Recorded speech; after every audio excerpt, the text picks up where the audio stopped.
श्रीचैतन्य मनोविष्णु स्थापितं येन भूतले स्वयं रूपदा मह्यं ददाति स्वपदान्तिकम् वन्देऽहं श्रीगुरुं श्रीयुतापदकमलं श्रीगुरुं वैष्णवांश श्रीरूपं सागरजातं सहगणा रघुनाथान्वितं तं सजीवं साद्वैतं सावधूतं परिजनसहितं कृष्णचैतन्यदेवं श्रीराधा कृष्णपदान् सहगण ललिता श्रीविशाखान्वितांश्च हे कृष्ण करुणा सिंधु दीनबंधो जगतपते गोपेश गोपीकांत श्री राधा कांत नमस्तुते तप्त कांचन गौरंगी राधे वृंदावनेश्वरी वृषभानुसुते देवी प्रणमामि हरिप्रिये वाञ्छाकल्पतरुभ्यश्च कृपा सिन्धुभ्येव च पतितानां पावनेभ्यो वैष्णवेभ्यो नमो नमः। जय श्री कृष्ण चैतन्य प्रभु नित्यानंदा श्री अद्वैत गदाधर श्रीवासादि गौर भक्त वृंदा।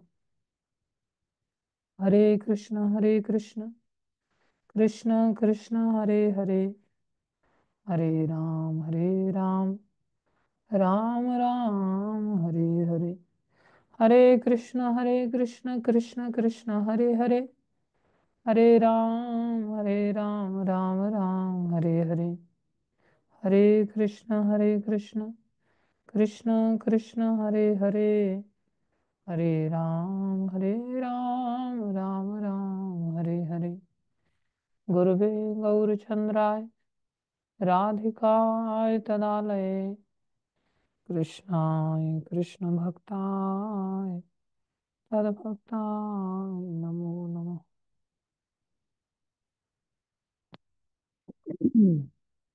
हरे कृष्णा। सभी भक्तों को प्रणाम मेरा। क्षमा चाहते हैं, 2-4 दिन के लिए बीच में व्यवधान आ गया। गुरु वैष्णव की दया से उपदेश अमृत के अंतर्गत हम लोग चर्चा कर रहे हैं। कृपा करके सभी ध्यान से श्रवण कीजिए। पहले श्लोक की चर्चा कर चुके हैं। वाचो वेगम मनसा क्रोध वेगम जीवा वेगम उदर उपस्थ वेगम एतान वेगान यो विषहित धीरा सर्वामपि मां पृथ्वीं शशिष्यात्। कोई व्यक्ति इन 6 वेगों को नियंत्रित कर लेता है तो वो निश्चित रूप से अपने जीवन को ऐसा उत्तम बना सकता है कि वो सारे संसार का गुरु बन सकता है।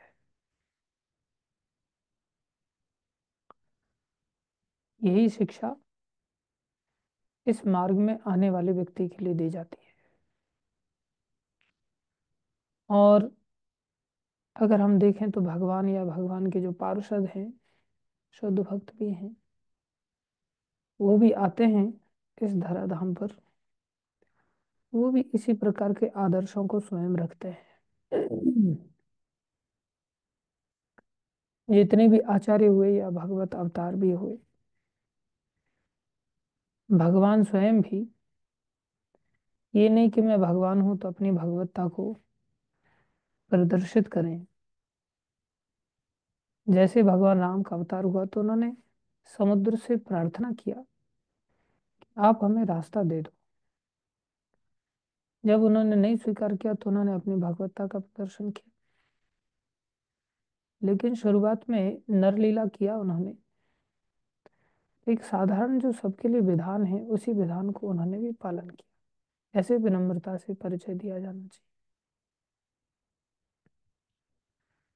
हम कथा श्रवण कर रहे थे तो एक घटना हमें पता चला, चित्रकूट की घटना। कि वहां चित्रकूट में जब भगवान राम लक्ष्मण जी के साथ गए तो जैसे आप जहाँ भी भगवान राधा कृष्ण के मंदिर देखेंगे, वहाँ शंकर भगवान के मंदिर आपको अवश्य दिख जाएंगे। जैसे वृंदावन में आप जाएं तो सारी जगह पर, चाहे आशेश्वर महादेव हैं या गोपेश्वर महादेव हैं या चिंताहरण महादेव हैं, कहीं भी चले जाएं, हम सबको महादेव अवश्य मंदिरों के रूप में महादेव जी का स्थापना वहां पर देखने को मिलता है। भागवत भी इस बात का प्रमाण देता है कि भगवान जो विष्णु हैं या भगवान विष्णु तत्व के अंतर्गत जितने भी अवतार हैं, वो सब भगवान ही तो हैं। फिर चाहे भगवान विष्णु के जो मूल हैं वो साक्षात श्री कृष्ण ही क्यों ना हो, तो भगवान शंकर अलग अलग अवतारों के प्रति भी उनकी भक्ति पाई जाती है। केवल यही नहीं कि भगवान विष्णु के प्रति उनकी भक्ति है, भगवान राम के प्रति भी भक्ति उनकी देखने को मिलती है, और भगवान श्री कृष्ण के प्रति भी उनकी भक्ति देखने को मिलती है। जब नरसिंह मेहता को लेकर के उन्होंने सर्वे सर्वोत्कृष्ट वस्तु मांगा कि आपको जो सबसे अच्छी चीज लगती है वो आप मेरे को दे दो, तो वो रासलीला के अंतर्गत लेकर के गए। और जब माता पार्वती ने भगवान से पूछा कि आप किसकी आराधना करते रहते हैं, आपकी तो सारे लोग आराधना करते हैं, आप तो देवों में देव महादेव हैं, तब शंकर भगवान ने बोला, देवी आराधना नाम सर्वेशाम विष्णु आराधना परम, भगवान विष्णु की आराधना परम है। तो माता उमा को बहुत सारी कथाएं सुनाते हैं, भागवत कथा सुनाते हैं, रामायण सुनाते हैं, समय समय पर सभी अवतारों की कथाओं का श्रवण कराते हैं। तो माता पार्वती भी विष्णु सहस्त्र नाम का जप करने लग जाती हैं। उनको विष्णु आराधना के अंतर्गत विष्णु सहस्त्र नाम की शिक्षा देते हैं। उसके पश्चात एक बार शंकर भगवान माता को बोले, चलो आओ देवी इधर आओ, हम लोग भोजन साथ में ही करेंगे। तो उन्होंने कहा, नहीं नहीं, मेरा अभी विष्णु सहस्त्र नाम बाकी है, आप एक काम कीजिए, आप कर लीजिए, मैं बाद में पालूंगी। बोले नहीं नहीं, एक काम करो, इधर आओ हमारे पास। तो चले गए, बोलो बोलो राम, बोलो राम। तो उन्होंने राम बोलिए। बोले बैठो अभी प्रसाद खाने के लिए। बोले मैंने कहा ना विष्णु सहस्त्र नाम बाकी है। बोले हो गया विष्णु सहस्त्र नाम, एक राम नाम लेने से 1000 विष्णु नाम के बराबर हो गया, बैठो अभी साथ में खाते हैं। तो उन्होंने राम नाम की भी महिमा सुना दिया, उधर कृष्ण भक्ति की भी उन्होंने महिमा बता दिया नरसिंह मेहता के माध्यम से, कि उनको सबसे प्रिय वस्तु है रासलीला भगवान की, और भगवान गोपेश्वर महादेव के रूप में जाने जाते हैं, जो गोपियों को अपना ईश्वर मानते हैं, इसलिए उनका नाम गोपेश्वर महादेव। जो राम जी को अपना ईश्वर मानते हैं, इसलिए उनका नाम रामेश्वर महादेव। जो सभी भक्तों की भक्ति रूपी आशाओं की पूर्ति करते हैं, इसलिए आशेश्वर महादेव। जो भक्तों की क्या, भक्तों की माँ जो यशोदा मैया है, जो श्री कृष्ण को यश देने वाली, उनकी भी चिंता का हरण करने के कारण चिंताहरण महादेव। ऐसे उनकी बहुत सारी लीलाएं हैं जो कि भगवान की आराधना के प्रति उनकी निष्ठा को दर्शाती हैं, तो अपना रोल भी अदा करते हैं। और भागवत में भी कहा है, बोले वैष्णव नाम यथा शंभु, वैष्णवों में सर्वश्रेष्ठ शंकर भगवान ही है। तो भगवान राम लक्ष्मण जब चित्रकूट में गए, तो उन्होंने देखा कि वहां पर महादेव जी वहां के क्षेत्रपाल हैं। जैसे वृंदावन के क्षेत्रपाल हैं, गिरिराज जी के क्षेत्रपाल हैं, जहां जहां भगवान का क्षेत्र है, तो उस क्षेत्र की रखवाली, उस क्षेत्र के अंदर जो प्रवेश है वो महादेव जी के माध्यम से मिलता है, क्योंकि सबसे बड़े भक्त हैं। तो बोले लक्ष्मण भैया एक काम करो, तुम चले जाओ, और यहाँ महादेव जी विराजमान है चित्रकूट के अंतर्गत, आप उनके पास जाकर के उनसे परमिशन ले लो कि भाई हम कुछ दिन यहाँ झोपड़ी डाल करके रहना चाहते हैं, वनवास में निकले हैं, तो आज्ञा है तो रह लेते। तो लक्ष्मण जी गए उनके दर्शन करने के लिए, उनको प्रणाम करने के लिए, उनसे परमिशन लेने के लिए गए। तो जा करके उन्होंने प्रणाम किया, और प्रणाम करके बोले कि मेरे भ्राता श्री प्रभु राम और हम लोग यहाँ आए हैं, तो ऐसे से आपसे अनुमति चाहते हैं। तो उन्होंने अनुमति वगैरह की तो कोई बातचीत किया नहीं, और उन्होंने प्रणाम को स्वीकार करके क्या किया, एक हाथ से उन्होंने जीवा को पकड़ लिया और एक हाथ से उन्होंने उपस्थ इंद्री को पकड़ लिया, जनन इंद्री को पकड़ लिया। दिगंबर वेश में वैसे ही रहते हैं वो। कपड़े फपड़े तो कोपिन धारण तो कुछ ऐसे करते नहीं, अपने आप को इतना रमा करके रहते हैं। वैसे भी शमशान में बैठे रहते हैं। अभी जैसे कुंभ में नागा बाबा लोग कितने सारे ओकेजनली आते हैं कुंभ का जब मेला लगता है, वैसे तो आते नहीं, वैसे तो हिमालय में रहते हैं। ऐसे ही शंकर भगवान भी शमशान की भभूत वगैरह लगा करके प्राय या तो हिमालय में रहते हैं या फिर शमशान घाटों पर चले जाते हैं कभी भभूत लगाने के लिए। दिगंबर वेश में वो बैठे हुए। तो लक्ष्मण जी का प्रणाम स्वीकार करके तुरंत उन्होंने जीवा को पकड़ लिया और एक हाथ से उपस्थ इंद्री को पकड़ लिया और दोनों को पकड़ के दोनों हाथों से और फिर नाचने लग गए। अब ऐसा नृत्य लक्ष्मण जी ने पहली बार देखा तो बड़ा अटपटा लगा। हालांकि ये बात ही अटपटी है, कहने में भी बड़ी अटपटी बात है, लेकिन तथ्यात्मक दृष्टि से इसको जानना हम सभी के लिए आवश्यक है। कुछ लोग हैं जो बहुत छोटी समझ रखने के कारण, छोटा दृष्टिकोण रखने के कारण चीजों को ब्रॉडर पर्सपेक्टिव में नहीं समझ पाते। और ये बड़ी स्पष्टता से पहले ही श्लोक में बोल दिया, वाचो वेगम मनसा क्रोध वेगम जीवा वेगम उदर उपस्थ वेगम। या पहले ही श्लोक में उपस्थ को भी बोला गया, वाचो को भी बोला गया। तो ऐसा नहीं कि केवल हमारे कानों को अच्छा अच्छा ही सुनने को लगता है, केवल वही बोला जाए। बाकी ये तो घटना है, सत्य घटना है। तो लक्ष्मण जी ज्यादा कुछ बोले नहीं और वापस चले आए। बोले ऐसा ऐसा अटपटा डांस कर रहे थे, उन्होंने तो कोई जवाब ही नहीं दिया। बोले तुम नहीं समझोगे, जवाब दे दिया उन्होंने। बोले क्या मतलब?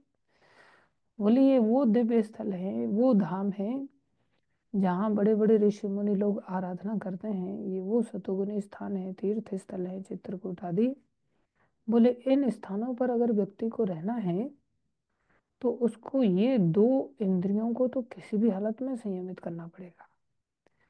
तो उन्होंने एक हाथ से जीवा को पकड़ करके दिखाया और एक हाथ से जनन इंद्रिय को पकड़ के दिखाया और उन दोनों को पकड़ के दिखा दिया कि ये नियंत्रण परम आवश्यक है। और हमने देखा था कि त्रिवेग के रूप में भक्ति सिद्धांत महाराज ने 6 वेगों को तीन ही वेग में स्थापित कर दिया। और उन्होंने जब शरीर के वेग को बताया तो उन्होंने तीन चीजों का एक ही लाइन के अंतर्गत बता दिया, जीवा का वेग, उदर का वेग, उपस्थ का वेग। इसलिए हम कुछ नहीं कर सकते तो कम से कम शरीर के स्तर पर तो आ जाए। इससे ऊपर उन्होंने मन के वेग को बताया था दूसरे वेग के रूप में, जिसमें मन और क्रोध आ गया था, करेक्ट।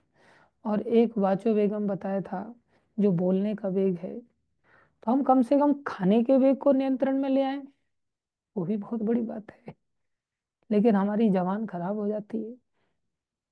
महात्मा लोग बड़े दिव्य होते हैं, वो परोपकारी होते हैं। एक महात्मा वृंदावन में वो क्या करते, उनके कमरे के सामने सैकड़ों की तादाद में चिड़िया, गौरैया, गलगलिया, ये सब पक्षी इकट्ठे हो जाते, सुबह सुबह ही सैकड़ों की तादाद, एकदम जमघट लग जाता। और वो फिर सुबह सुबह दरवाजा खोलते और दरवाजा खोल कर को सारी चिड़िया सब अंदर आ जाती। और अंदर आ जाती तो उनको सबको वो नमकीन खिलाते थे। अपने हाथ से घी में नमकीन तैयार करते, गाय के घी में। और गाय के घी में नमकीन तैयार करके चिड़ियों को नमकीन खिलाते थे। तो कोई यहाँ बैठी है कंधे पर, कोई हाथ पे बैठी है, कोई पास में बैठी है। और भक्तों के पास तो वैसे भी एक अनुराग ऐसा विशेष होता है कि कोई भी व्यक्ति आकर्षित हो जाता है। लेकिन ये समान चित्त वाला व्यक्ति ऐसा कर सकता है, ब्रह्मभूत प्रसन्न आत्मा। जो ब्रह्मभूत है, जो सबके अंदर भगवान के दर्शन करता हो या सबका भला चाहता हो, सर्वभूत हिते रतः, जो सब जीवों का मंगल चाहने वाला है। वो नमकीन बनाते थे गाय के घी में, चिड़ियों के लिए, गलगलिया वगैरह के लिए। तो सब आ जाती हैं। एक दिन क्या हुआ, उन्होंने, गाय का घी था नहीं, तो तेल में नमकीन को फ्राई करके नमकीन बनाया और फिर दरवाजा खोला। और दरवाजा खोला तो जमघट लग गया, उन्होंने फिर बिखेर दिया सबके लिए डब्बे से। जब बिखेर दिया तो चिड़ियां खाई नहीं उसको, सब की सब उड़ करके बाहर चली गई। अब उनके शिष्य को बोले, जय जय, देखो इन चिड़ियों को देखो, ये लोग नाराज हो गए, बोले आज। बोले क्यों नाराज क्यों हो गए? बोले आज इनको गाय के घी में फ्राई की हुई नमकीन नहीं मिल रही है ना, अभी इनको तेल में, सरसों के तेल में थोड़ा फ्राई करके दे दिया है, तो ये लोग अब नाराज हो गए। एक काम करो, बुला के लाओ इनको फिर से। सबकी सब बाहर चली गई, खाई नहीं किसी ने नमकीन। और बोले देखो, ये पक्षी लोग जिनको इतनी अकल नहीं है कि क्या आइटम हम खा रहे हैं, क्या नहीं खा रहे हैं, कैसे बनता है, क्या होता है, कौन सी वैरायटी क्या है, लेकिन फिर भी इनकी जीभ को ये टेस्ट पता चल गया है कि ये गाय के घी में नहीं है।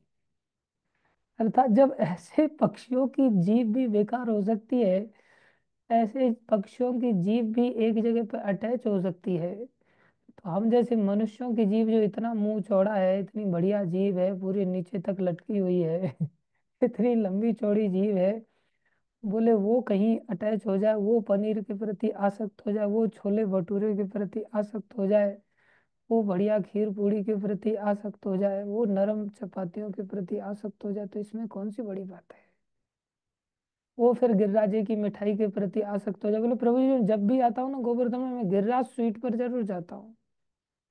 हमारे उत्तम मोहन प्रभु अपने आप को अंधेरे में रखे हुए हैं, लेकिन आखिर में कब तक अंधेरे में रखेंगे वो?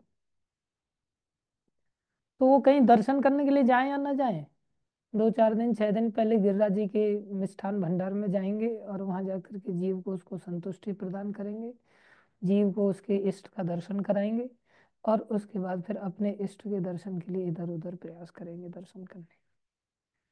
ये जीवा वेगम इतना खतरनाक है कि बोलना तो दूर की बात है, कम से कम खाली खाने का ही वेग अगर पक्षियों को परेशान करता है, और फिर वो लोग आए नहीं, फिर दूसरे को बोले चलो महात्मा जी बुला रहे हैं आपको, तो फिर से आई वो। अब साधु भक्तों में तो ऐसी सिद्धियां होती हैं, ऐसा प्रेम होता है कि उनकी भाषा को पक्षी भी समझ लेते हैं। तो उन्होंने चलो चलो अंदर चलो। तो अब की बार उन्होंने क्या किया, किशमिश रखे हुए थे डब्बे में, किशमिश बिखेर दिए, बोले अरे तुम लोग रोज नमकीन खाते हो, चलो आज किशमिश खाओ। उस दिन फिर वो लोग किशमिश पर टूट पड़े और फिर किशमिश खा करके बाहर गए। अब हम लोग के लिए ऐसी वृत्ति कभी हो सकती है? इतने सर्वभूत हिते रता हो सकते किशमिश खिला खिला करके भक्त बनाए किसी को? कितना दुर्लभ है। हम जब कॉलेज में पढ़ते थे तो हमारे पास कुछ किशमिश रखे हुए थे, 1 2 डब्बे।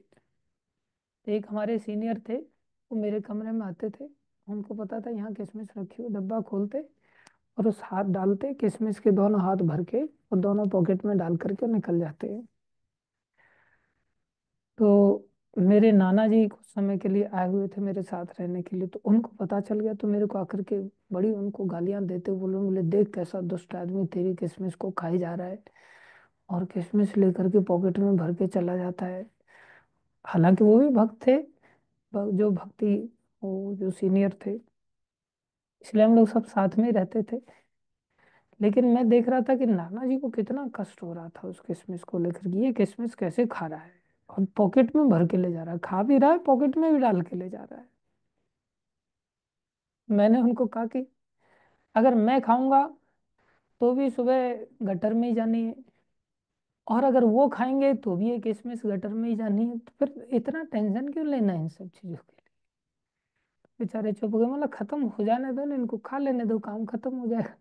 इंसान किशमिश खाते तो टेंशन हो जाता है, लेकिन साधु संत कितने इंद्रिय विजयी होते कि उन्होंने किशमिश को अपने स्टॉक में नहीं रखा, वो किशमिश का 1 डब्बा चिड़ियों को खिला दिया, आओ तुम लोग भी खाओ। हमारे गौर किशोरदास बाबा जी थे, वो क्या करते थे, वो जो कुछ भी दक्षिणा आती थी उसके रसगुल्ले लेकर के आते थे, और कहते थे इन सब रसगुल्लों को नवद्वीप में गायों को खिला करके आओ, पशुओं को खिला करके आओ। बोले इन लोगों में तो कभी फीस्ट होनी चाहिए। रसगुल्लों की फीस्ट कराई जाती थी। कुत्तों को जगन्नाथ दास बाबा जी बिठा करके अपने पास कंबल में सबको एक ही थाली में खिलाते थे, और उनके जो शिष्य थे उनको अच्छा नहीं लगता था, ये पिल्लाओं को बिठा करके एक ही थाली में खिलाते छी। तो एक दिन उन्होंने क्या किया, सब पिल्लाओं को भगा दिया, वो किसी को अंदर ही नहीं आने दिया, और सामने थाली परोस दी जगन्नाथ दास बाबा जी की, पाइए। वो पाई नहीं रहे बेचारे, बोले आज भूख नहीं है। बोले मैं समझ गया, पिल्लाओं के बिना भूख कैसे लगेगी आपको इतने उदार हृदय होते तो पिल्लाओं को लाना पड़ा, और फिर पिल्लाओं को एक ही थाली में लेकर के। इसका अर्थ ये नहीं है कि हम भी इतने उदार होकर के ऐसा कर सके तो अच्छी बात है, लेकिन हम नकल नहीं कर सकते। पहले ये तब संभव होता है जब अपनी इंद्रियों पर थोड़ा काबू हो जाए, अपनी इंद्रियां वश में हो जाए। इसलिए पहला ही श्लोक है, वाचो वेगम मनसा क्रोध वेगम जीवा वेगम उदर उपस्थ वेगम। ये घटना शंकर भगवान ने स्वयं करके दिखाया कि अगर हम वास्तव में इस मार्ग के पथिक बनना चाहते हैं, फिर चाहे धाम में रह करके ये संयम करना पड़े, या इस मार्ग में रह करके संयम करना पड़े, इस मार्ग के व्यक्ति को तो ये करना ही पड़ेगा। आज करे कल करे, कई बार व्यक्ति नहीं करना चाहता, लेकिन अगर वो सुनता रहे ना नियमित रूप से, तो निश्चित हो जाएगा। सुनना बहुत जरूरी। लेकिन हम बोलने से फुर्सत पाए तब ना। इसलिए दूसरे श्लोक में बोले भक्ति करने वाले व्यक्ति को इन चीजों का भी विशेष ध्यान रखना पड़ेगा। कौन कौन सी, कौन सा श्लोक था? सम्मान प्रभु, दूसरा श्लोक कौन सा है, सुनाओ।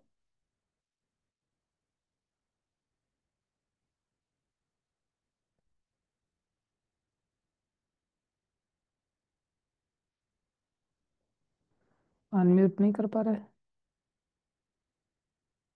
नहीं आता? हरे अरे कृष्ण भैया प्रभु जी, चलो दंडवत प्रणाम। सुनाओ। अत्याहार हाँ प्रयासस्य प्रजल्पो नियमते नियमाग्रे। हाँ, कोई पीछे से तेरे को नकल बर दे रहा बराबर। हाँ। बाप बेटा तो ना मिली जुली सरकार बना के चल रहे हो। हाँ आगे बोल। प्रभु जी आता नहीं है। हाँ आप बोल रहे आता नहीं। हाँ पिताश्री सुनाइए, मधु मंगल प्रभु।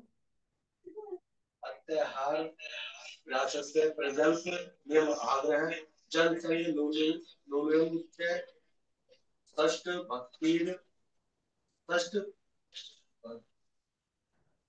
षडवीर। षष्ठवी भक्तिर विनश्यति। वाह शाबाश। सम्मान, तुमने श्लोक याद नहीं कर पा रहा? बताओ, छोटी उम्र के बच्चों को तो जल्दी श्लोक याद हो जाते हैं। और पिताजी ने सुना दिया, तुम नहीं सुना पा रहा। ऐसे नाक मत कटा मेरी। हाँ, एक ही नाक है मेरी, तुम कटा देगा तो कैसे मैं दिखाऊंगा लोगों को? कल मेरे को याद करके देना, ठीक है? कल दोनों श्लोक याद करके देना। पहला वाला तो पूछा ही नहीं मैंने आज, इसलिए कभी भी ऐसे छापा पड़ सकता है। यस माधव प्रभु, आप सुनाओ थोड़ा।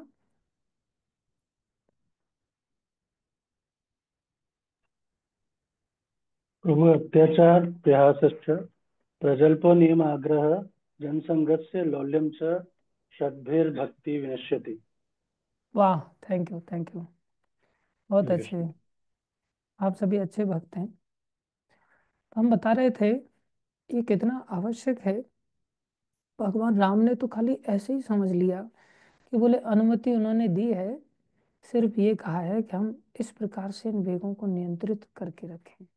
तो इस मार्ग में जब हम आते हैं, एक न एक दिन हमें इस मार्ग पर जरूर इस स्टैंडर्ड पर खरा उतरना पड़ेगा, जिसमें दूसरा भी बोला, अत्याहार प्रयासस्य प्रजल्पो नियमाग्रह जन संघर्ष लोल्यम च षड्भिर भक्ति विनश्यति। ये 6 चीजें हैं, हमेशा याद रखना पड़ेगा, जिससे हमारी भक्ति का नाश हो जाता है।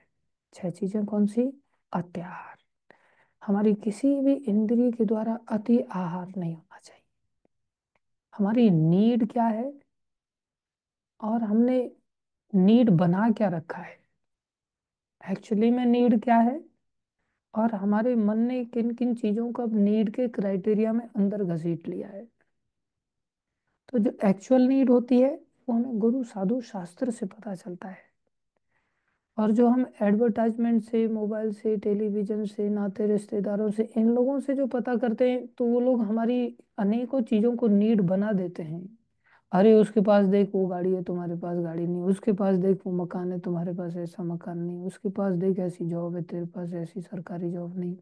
वो देख विदेश चला गया, तुम अभी तक विदेश नहीं गया। ये नीड बना देते हैं। नीड हमारी क्या है, वो शास्त्र से, गुरु से और साधु से पता चलता है।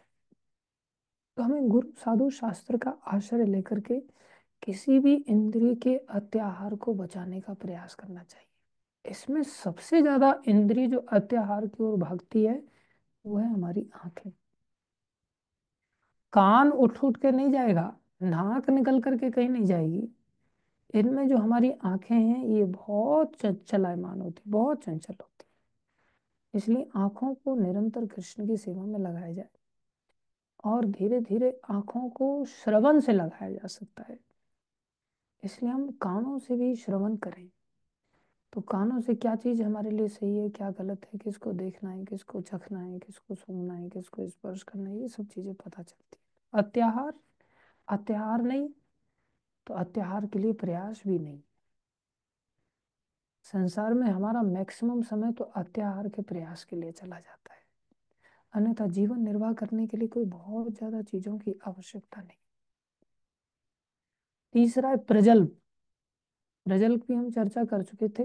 भक्ति मार्ग में 5 प्रकार की वाणी होती है।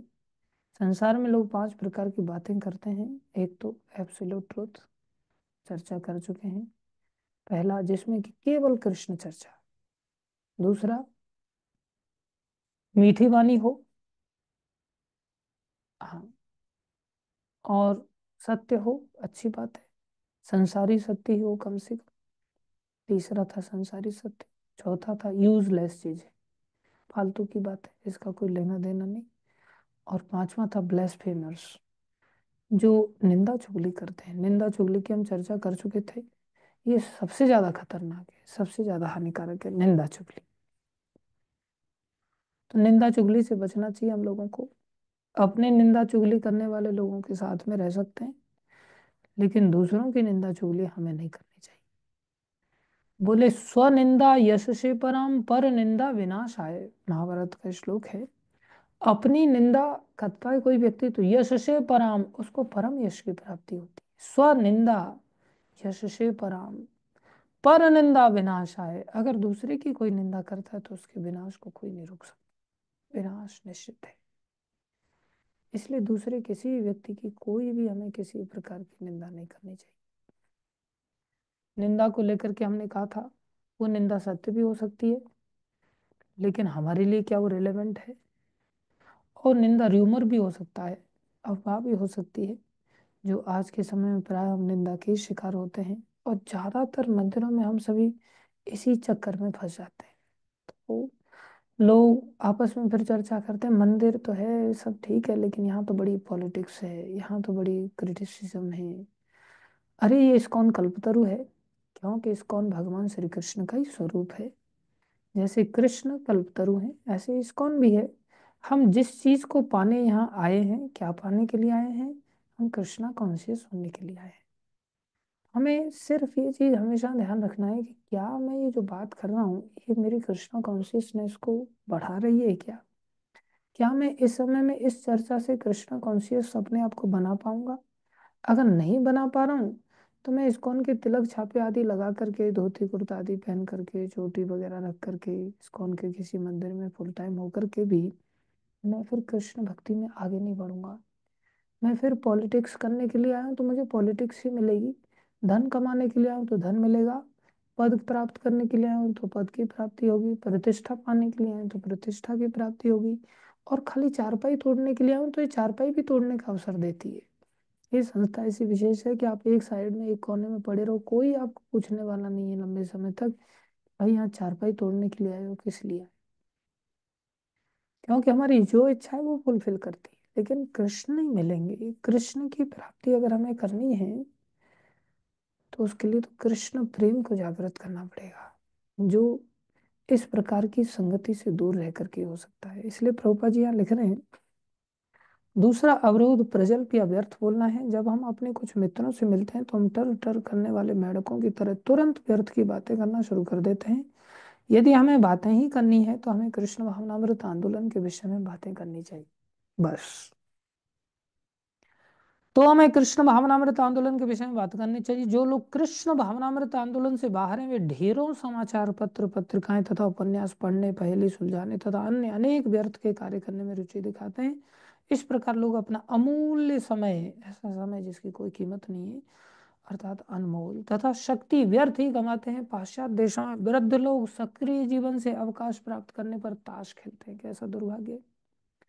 ये भी प्रजल के अंदर ही आ रहा है। मछली पकड़ते हैं, टेलीविजन देखते हैं और व्यर्थ की सामाजिक राजनीतिक योजनाओं पर बहस करते रहते हैं। सामाजिक राजनीतिक जो योजनाएं हैं, अगर राजनीति में कोई वैष्णव नहीं है तो वो भक्ति की योजना कैसे लेकर के आएगा।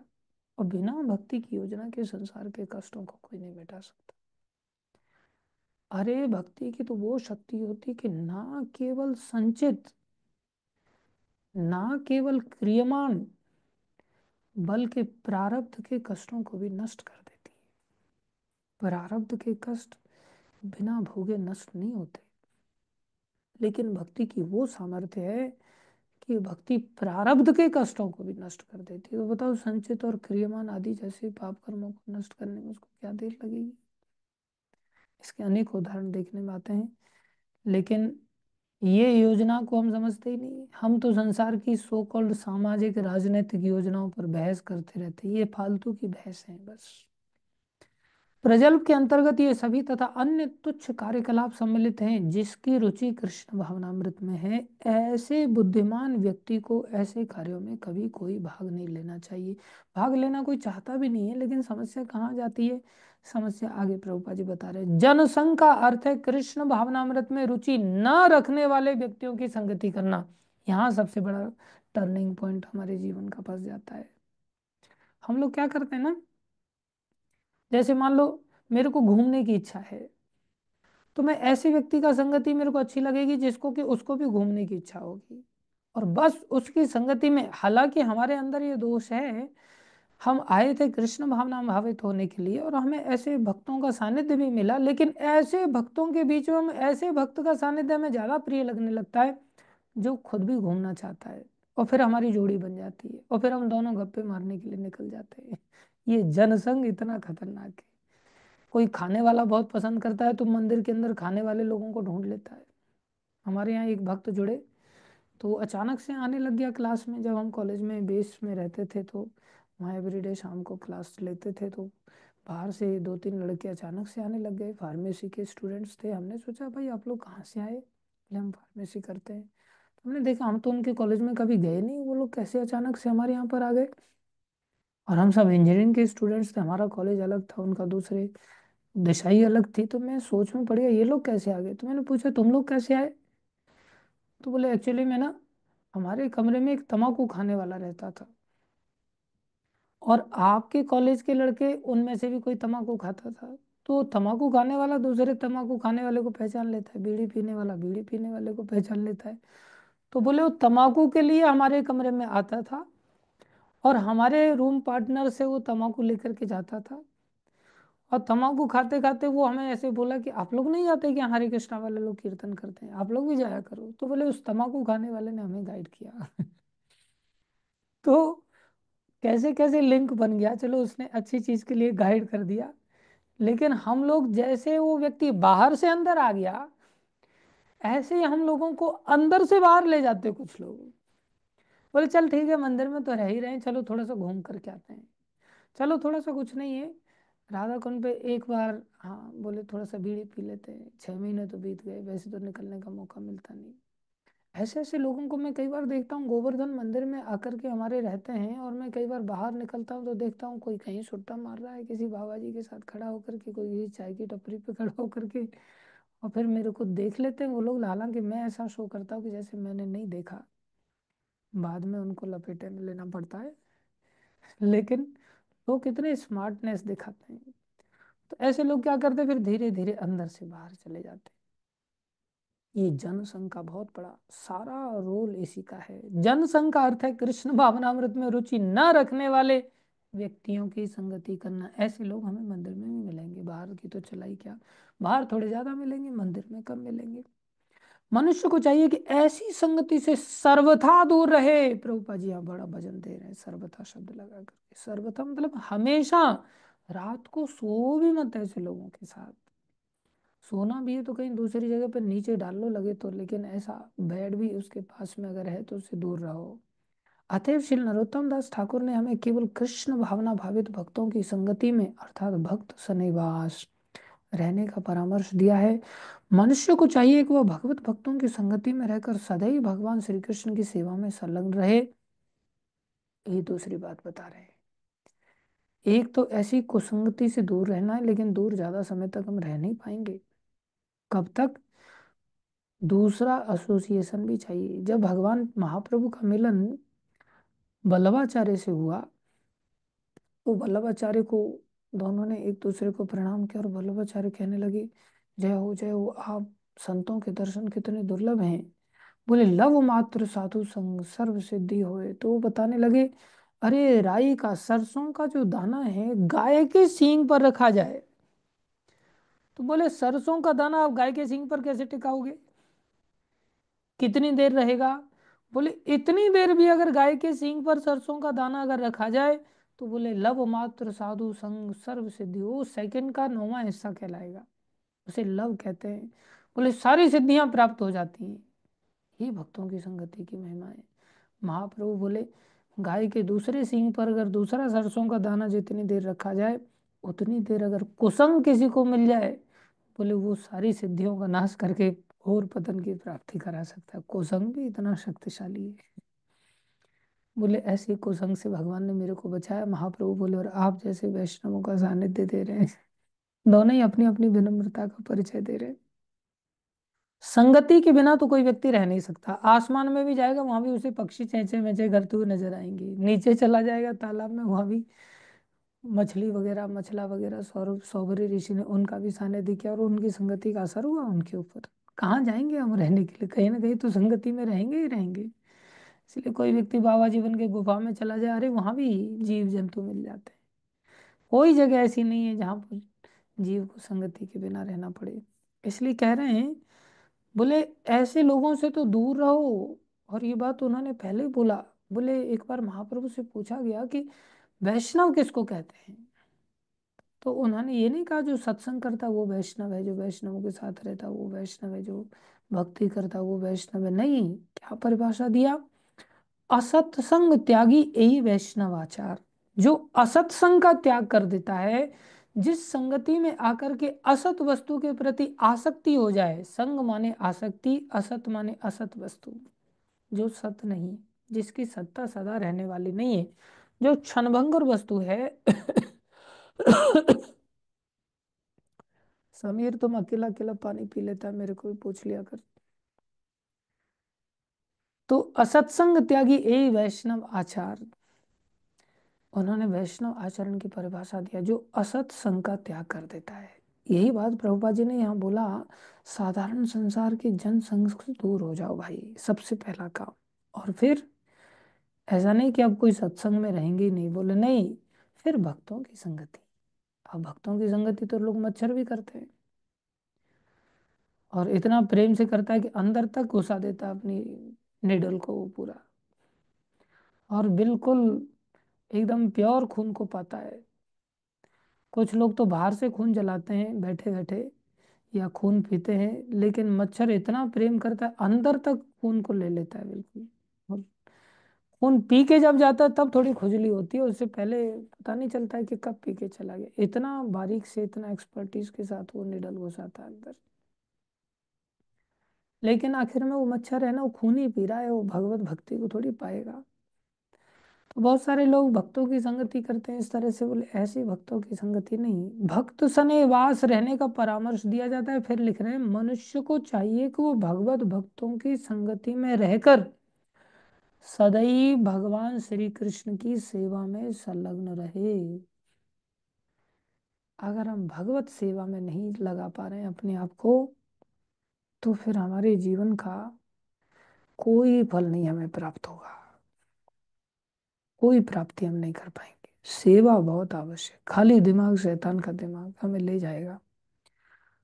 समान व्यापार में संलग्न व्यक्तियों की संगति व्यापार में उन्नति के लिए लाभप्रद होती। कितना सुंदर उदाहरण दे रहे हैं। जब बिजनेस के लोग, बिजनेसमैन आपस में मिलते हैं, तो संगति से उनके व्यापार में उन्नति होती है। ऐसे ही अगर हम भक्तों की संगति कर रहे हैं और भक्ति में उन्नति का अनुभूति नहीं कर रहे हैं, भक्ति में अगर टेस्ट नहीं आ रहा है, तो समझ लो हम भक्तों की संगति नहीं कर पा रहे हैं। अब उसमें दो ही ऑप्शन हो सकते, या तो हम सेवा नहीं कर रहे हैं, या सेवा करते हुए भी हम भक्त लोगों के सानिध्य में नहीं, फिर वो दूसरे लोग हैं, भक्त नहीं हो सकते। फलस्वरूप भौतिकतावादी लोग अपने प्रयासों को बढ़ाने के लिए तरह तरह के संगठन तथा क्लब बनाते हैं। उदाहरणार्थ व्यापार जगत में स्टॉक एक्सचेंज और चैम्बर ऑफ कॉमर्स जैसी संस्थाएं पाई जाती हैं। इसी प्रकार हमने अंतरराष्ट्रीय, देखो वैष्णव लोग कितने दयालु होते हैं, उन्होंने भी एक ऐसा संस्था खोल दिया। क्या खोला? अंतरराष्ट्रीय कृष्ण भावनामृत संघ स्थापित किया है, जो लोगों को अवसर प्रदान करता है कि वे उन लोगों की संगति करें।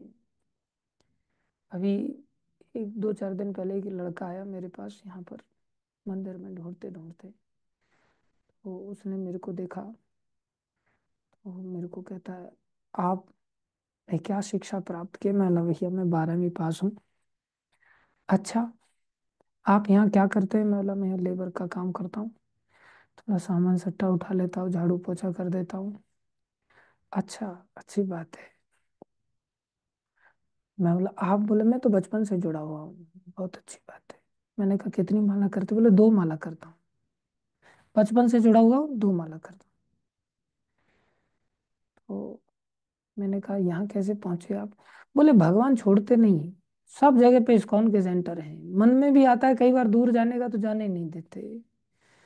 बोले, मैं यहाँ आया, मैंने देखा, मैं सोचा अब क्या करूं, लेकिन यहाँ भी इस्कॉन के भक्त लोग, आप लोग यहाँ हैं। और मेरी सोहन मोहन प्रभु जी से बात हो गई है, और उन्होंने तो बोले मेरे को, आपने तो 2-4 ही प्रश्न किए, उन्होंने तो मेरे को हजारों प्रश्न किए यहाँ आश्रम में रखने को लेकर के।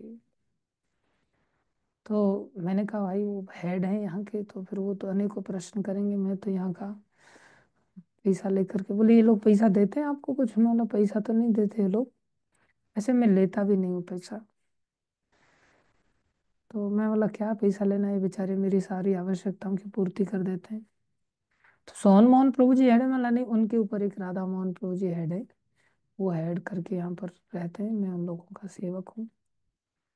वैसे वार्तालाप हुई तो मेरे को बहुत अच्छा लगा उसका। वो कह रहा है कि ये इस्कॉन इतनी सारी जगह खुल गया है ना, कि कहीं आदमी बचना भी चाहे तो कृष्ण बोले बचने नहीं देते, पकड़ लेते हैं। और ये सच है। इसी प्रकार हमने अंतरराष्ट्रीय कृष्ण भावनामृत संघ स्थापित किया है, जो लोगों को अवसर प्रदान करता है कि वे उन लोगों की संगति करे जो भगवान श्री कृष्ण को भूले नहीं, ऐसे लोगों की संगति। अब जैसे हमारे शोभित प्रभु आते हैं, कई बार मेरे को आश्रम में ढूंढने लग जाते हैं, तो कहते, प्रभु जी आप कभी कमरे में तो मिलते ही नहीं, और इन्होंने ढूंढ लिया है कि जहाँ रेता उठाया जा रहा हो, जहाँ कंक्रीट उठाई जा रही हो, जहाँ को झाड़ू पोछे का काम चल रहा हो, बोले सीधे अब इन कमरे में भी नहीं आते, अब सीधे वहीं जाते हैं, इनको पता चल गया कि ऐसी जगहों पर होगा। तो फिर मेरे को मजबूरी में ऐसा लेबर वाला परिचय देना पड़ता है, मजबूरी में, क्या करूँ मैं। हमारे इस्कॉन आंदोलन द्वारा प्रदत्त ये आध्यात्मिक सानिध्य दिनों दिन बढ़ता जा रहा है।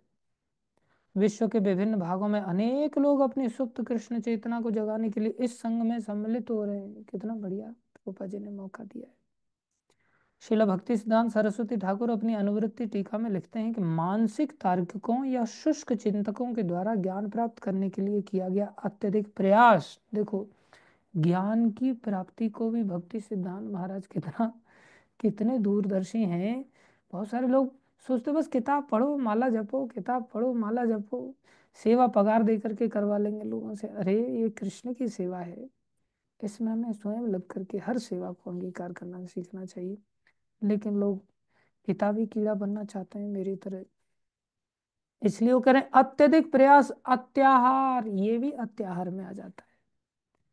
आवश्यकता से अधिक संग्रह के अंतर्गत आता है। श्रीमद् भागवत के अनुसार दार्शनिक चिंतकों ज्ञानियों द्वारा, इसलिए ऐसे बहुत ज्यादा श्लोक झाड़ने वाले लोग, या बहुत ही ज्यादा अपना वो दिखाई दे जाता है कि कौन व्यक्ति कितना मतलब झाड़ रहा है लेक्चर को। जैसे मैं आपके सामने झाड़ रहा हूँ, तो दिखाई देता है कि हाँ ये केवल लेक्चर झाड़ने का ही काम करने वाला व्यक्ति है। सब लोग हिमांशु प्रभु की तरह ऐसे भावनात्मक सेवा भावी नहीं हो सकते, और अन्य भी भक्त लोग हैं आप लोग।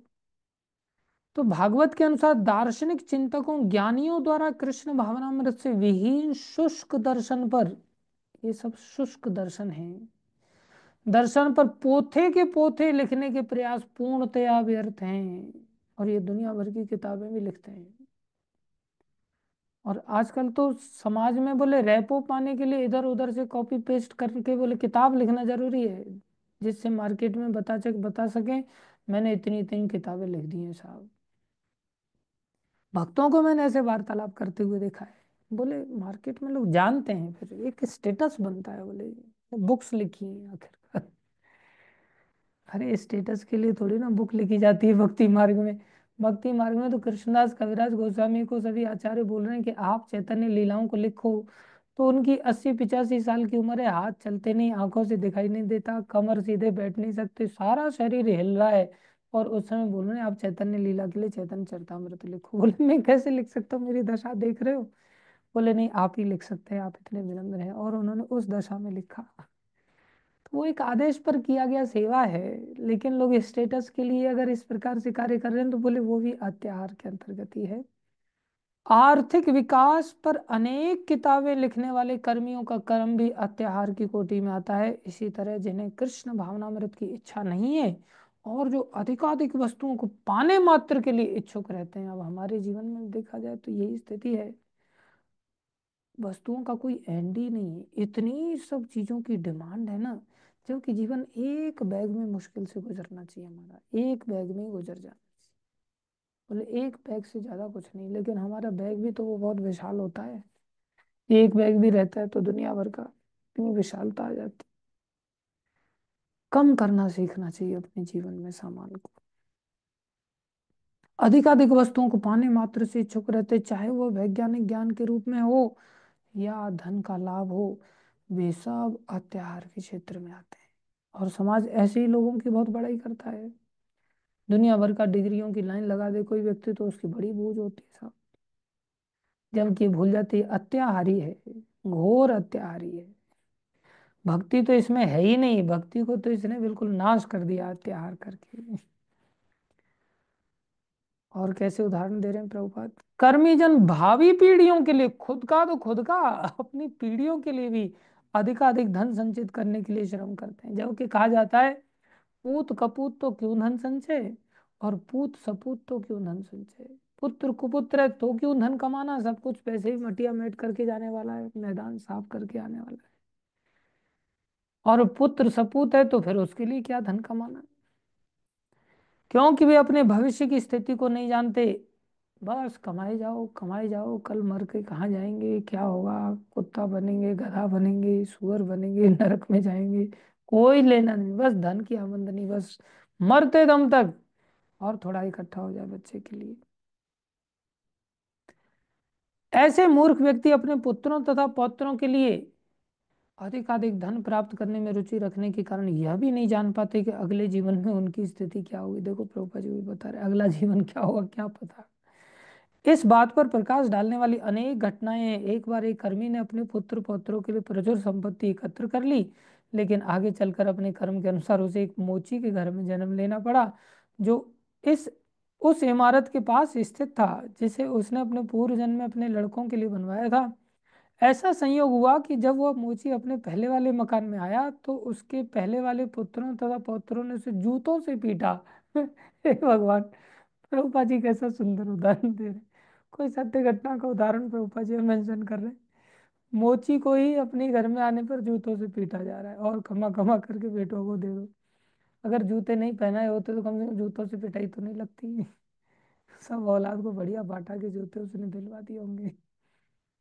जब तक कर्मी तथा ज्ञानी कृष्ण भावनामृत में रुचि नहीं लेते तब तक वे व्यर्थ के कार्यों में अपना जीवन ये खतरनाक हो जाता है जीवन।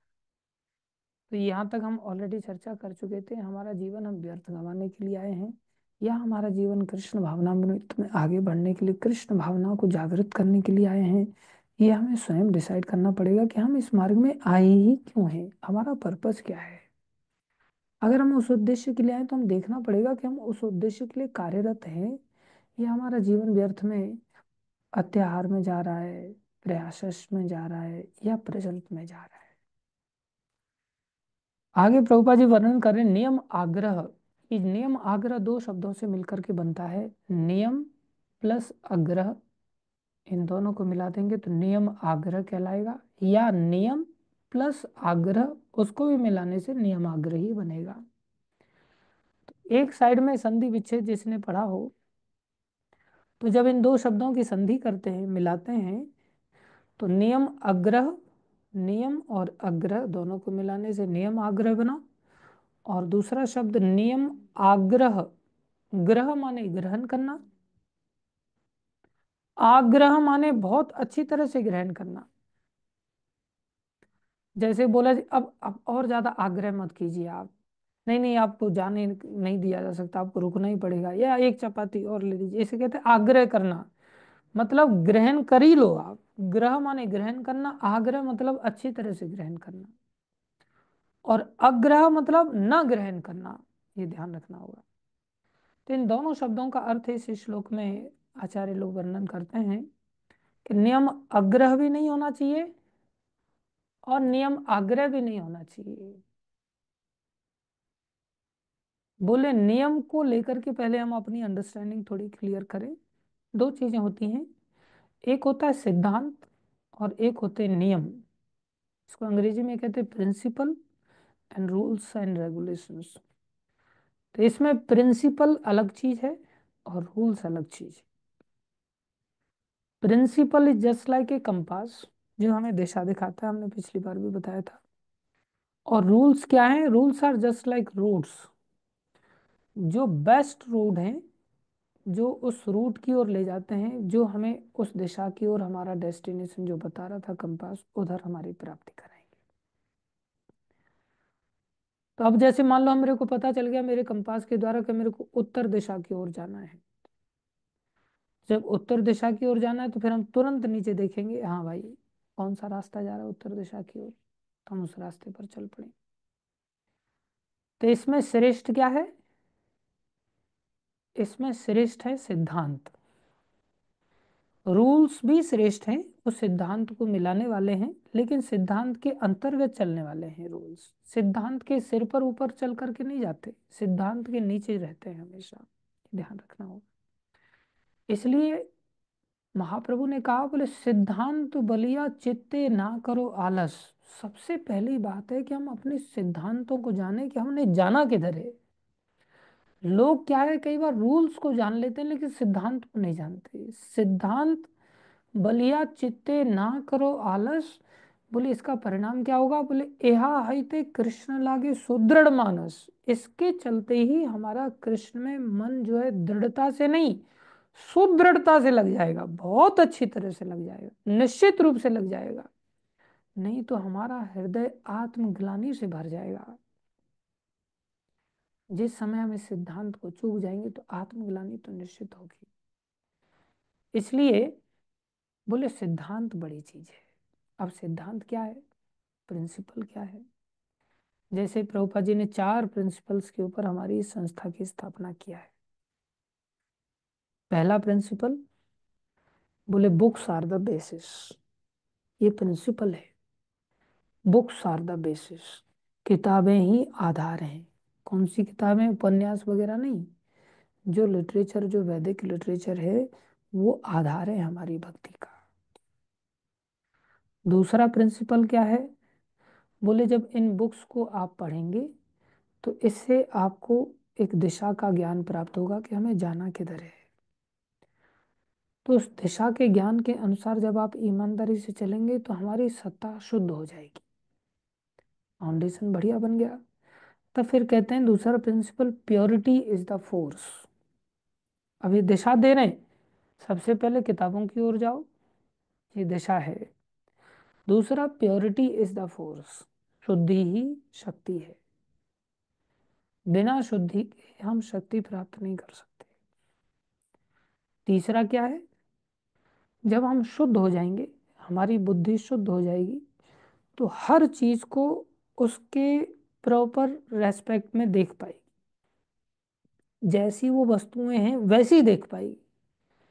अब मेरा आंखों पर काला चश्मा लगा हुआ है तो मेरे को सारा चीजें काली दिखाई देंगी, पीला चश्मा है तो पीली दिखेंगी, नीला चश्मा है तो नीली दिखेंगी, लाल चश्मा है तो लाल दिखेंगी, कोई रंग नहीं है तो नॉर्मल जैसी हैं वैसी दिखेंगी। ऐसे जब हमारी तमोगुण रजोगुण आदि से वृत्तियां शुद्ध हो जाती हैं तो शुद्ध होने पर हमें चीजें जो वास्तव में है वैसी दिखने लगती हैं। वैसी देखना, बोले ये प्योरिटी इज द फोर्स है। शुद्धि पर ऐसा होगा, फिर क्या होगा, यूटिलिटी इज द प्रिंसिपल। तीसरा है, मैं हर चीज को हम यूटिलाइज कर पाएंगे उसके जिस रेस्पेक्ट के लिए वो यूजेबल है, उसको कहते हैं यूटिलिटी इज द प्रिंसिपल। और फिर चौथा सिद्धांत है हमारी भक्ति मार्ग में इस संस्था का, बोले प्रीचिंग इज द एसेंस, प्रचार ही सार है। फिर हम प्रचारक बन पाए, हर चीज का जब यूज करने लग जाएंगे तो हम दूसरों को सही दिशा का ज्ञान दे पाएंगे। जब हम ही मिस यूज कर रहे हैं तो दूसरे को क्या प्रचार करेंगे। इसलिए ये तीनों क्रम, ये चारों क्रम से ही हैं प्रिंसिपल्स, इनको जानना बहुत जरूरी है। अब जैसे विष्णु पुराण के अंतर्गत प्रिंसिपल दिया गया, बोले भगवान विष्णु को सदा याद रखना और उनको कभी न भूलना। बोले ये क्या है, बोले ये सिद्धांत है। अब इन सिद्धांतों के लिए जो दिशा दे दिया, इस दिशा में आपको जाना है, इस सिद्धांत के लिए बेस्ट रूल्स बनाए जाते हैं।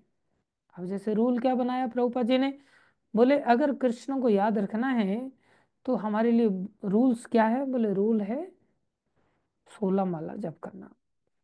ये रूल दे दिया गया, नियमित रूप से 16 माला जप करना चाहिए और थोड़ा ऊंची आवाज में जप करना चाहिए, उच्चारण के साथ जप करना चाहिए। अब कोई व्यक्ति इसे न ग्रहण कर, बोले नहीं ये प्रैक्टिकल नहीं है। ठीक है, मैं इस्कॉन का भक्त बनना चाहता हूँ, लेकिन 16 माला 2 घंटे कहाँ से लाएंगे 2 घंटे। अरे 24 घंटे कहाँ से तुमने अपनी फैक्ट्री में बनाए हैं क्या। वो 24 घंटे भी तो भगवान ने दिए मूर्ख। अगर भगवान तेरे को पहले से ही 20 घंटे देते तब क्या करता। भगवान ने जब 24 घंटे का सिस्टम दे दिया तो उसमें 2 घंटे निकालना उसको भारी पड़ रहा है, बता। बाकी आहार निद्रा भय मैथुन में सारे 24 घंटे लगाने के लिए तैयार है, लेकिन उसमें से 2 घंटे। अब प्रभुपाद जी यहाँ देखा जाए तो नियम तो फिर हर समय का दिया जा सकता है, लेकिन नहीं, एकदम से व्यक्ति उस नियम पर नहीं पहुंच सकता। इसलिए प्रभुपाद जी ने नियम बनाया, रोड बनाया सतत भगवान को याद करने का। बोले ये रास्ता है 16 माला जप का। इसको कहते हैं नियम का ग्रहण करना। तो नियम ग्रहण कर लेना चाहिए किसी व्यक्ति ने। तो नियम ग्रहण किया तो क्या करने लगे, बोले अब जप करेंगे और जप कराएंगे दूसरों को। लेकिन क्या होता है, कुछ लोग जब बोले 16 माला करनी है मैं साहब, और किसी ने किसी को 2 माला पहले दिन बता दी, बोले नहीं नहीं ये तो आप एज इट इज नहीं बोल रहे हैं आप, इसमें आपने इंटरप्रिटेट कर दिया। ऐसा नहीं है। वो व्यक्ति क्या कर रहा है, नियम आग्रह कर रहा है। नियम आग्रह मतलब नियम में ही घुस गया है। अब उसका पर्पस क्या है वो उसको ध्यान नहीं। वो 16 माला के प्रति इतना अटैच्ड हो गया है कि अब उसको ऐसा लग रहा है कि किसी को भी बताना है तो सीधा 16 ही बताना है, 16 से नीचे तो मतलब नरक में जाने वाला है सीधा। जैसे 16 से नीचे बताता ही नहीं किसी को, ऐसा नहीं। या 16 माला से नीचे कोई कर रहा है उसको हीन दृष्टि से देख रहा है, इसका तो कुछ नहीं हो सकता, ऐसा नहीं। आप नियम से बहुत ज्यादा अटैच होकर के भी नहीं जी सकते और नियम को तोड़ करके भी नहीं जी सकते। अब कोई व्यक्ति को देख रहे हैं, वो बेचारा धीरे धीरे, अरे ऑडिबली जब करना चाहिए, इतना धीरे धीरे जब करने से, अरे भैया उसके गले में दिक्कत है, उसको पूछो तो सही। देश काल पात्र के अनुसार नियमों का विधान किया जाता है। वो बेचारे गले से आवाज निकल नहीं रही है, उसको अगर आवाज निकालेगा ऐसे तो एक ही माला में इतना एग्जॉस्ट हो जाएगा कि 16 माला हो ही नहीं सकती उससे। उसको बोला जाएगा ठीक है आप धीरे धीरे कर लीजिए। और कोई गूंगा व्यक्ति बोले उसका क्या, बोले वो आप मन मन में कर लीजिए। तो इस प्रकार से कई बार हम डेस्टिनेशन की ओर चल रहे हैं और रास्ता बेस्ट पकड़ा हुआ है, लेकिन लैंडस्लाइड हो गई वहां, क्या करोगे। तो कुछ लोग बोले नहीं नहीं जाना है तो यहीं से जाना है, नहीं तो यहीं मर जाएंगे बैठे बैठे।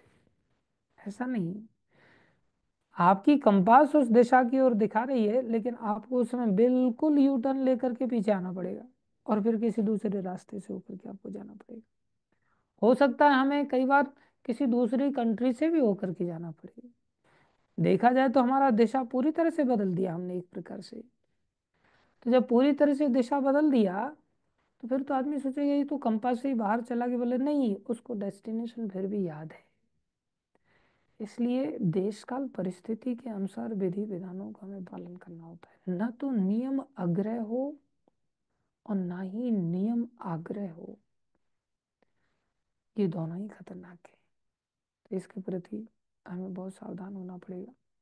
पहले तो हम नियम के प्रति आग्रही ना बने। सबसे बड़ी बात तो हमारे जीवन की whimsically इतना एटीट्यूड होता है हम लोगों का कि हम किसी नियम को स्वीकार ही नहीं करते। ये सबसे बड़ा नियम आग्रह तो दूर की बात है, सबसे पहला स्टेप है नियम आग्रह, नियम को धारण न करना। जैसे किसी को बोला सुबह मंगल आरती, सुबह ही भक्ति होती है क्या? बाकी दिन में भक्ति नहीं है क्या? बस आप तो सुबह सुबह की भक्ति को ही गाते रहते हो, बस यही भक्ति यही भक्ति यही भक्ति। दिन भर क्या हम क्या चने फोड़ रहे हैं? अरे हम भी तो भक्ति कर रहे हैं। बोले नहीं भाई, ये तो तुम अपने मन को बहुत ज्यादा सम्मान देते हुए मन को मीठे सपने देखने के लिए सुबह में सोने के लिए अनुमति दे रहे हो और नियम नहीं ले पा रहे हो। इसलिए पहले नियमों को हम ग्रहण करें और फिर नियमों में ही ना घुस जाएं। नियम का जो उद्देश्य है, नियम का जो पर्पस है, उसको हमेशा के लिए याद रखें। इतने सारे लोग गोवर्धन की परिक्रमा के लिए जाते हैं, नियम ऐसा वाला, क्या मिलेगा बोले वो पता नहीं। गिरिराज जी की महिमा क्या बोले वो पता नहीं। मतलब जा किधर रहे, लक्ष्य क्या वो पता ही नहीं, बस नियम है। ऐसे नियम का कोई बहुत ज्यादा मीनिंग नहीं। इन दोनों चीजों को यहाँ पर स्पष्ट कर रहे हैं। ऐसा करने से ही, नियम को न पालन करने से और नियम को ही पालन करने से, बोले दोनों से भक्ति नष्ट हो जाएगी किसी भी क्षेत्र। नियम को न पालन करना और नियम को ही पालन करना, ये दोनों ही हमारे प्रेफरेंस पर डिपेंड कर रहा है कि हम प्रेफर क्या कर रहे हैं। जबकि डिपेंड प्रिंसिपल पर करना चाहिए कि प्रिंसिपल क्या है। एक व्यक्ति क्या प्रेफर कर रहा है, मैं नहीं पसंद करता कोई नियम भी हम अपने जीवन में, बस सुबह शाम नाम ले लेता हूँ, जब मन करता है तब ले लेता हूँ, जब जाना होता है तो भगवान बुलाते हैं तो मैं चला जाता हूँ, भगवान नहीं बुलाते तो मैं नहीं जाता धाम में। बोले जब उनकी इच्छा है सब करवा लेंगे, ये फेनेटिज्म है एक प्रकार से। हम फेनेटिक बन जाते हैं। नियमों को बहुत ज्यादा कट्टरता से पालन करने वाले भी, अरे बोले ये तो मंगल आरती उठे ही नहीं आज, इनका तो कुछ नहीं हो सकता, इन्होंने तो निर्जल व्रत नहीं करते एकादशी का। और निर्जल के प्रति इतने खो जाते हैं। बोले सिर दर्द हो रहा है, पेट दर्द हो रहा है, बोले निर्जल व्रत कैसे भी चलते रहना चाहिए। और चाहे कृष्ण चिंतन हो रहा है नहीं हो रहा है, उससे कोई लेना देना नहीं। उपवास मतलब कृष्ण के नजदीक वास हो रहा है, नजदीक दर्द के, सिर दर्द के। तो देश काल परिस्थिति, हाँ किसी के अंदर सामर्थ्य है और फिर भी व्यक्ति अगर आलस्य के कारण नियमों को स्वीकार नहीं कर रहा है, वो उसकी बहुत बड़ी बेवकूफी है। इसलिए किसी व्यक्ति को हम देख करके डिसीजन नहीं दे सकते। कई बार कोई व्यक्ति निर्जल पालन कर लिया, दूसरे व्यक्ति ने दिन भर कीर्तन किया, कथा किया और खा पी करके किया, तो हम कीर्तन वाले को इतना सम्मान नहीं देंगे, हम निर्जल वाले को सम्मान देने लग जाएंगे।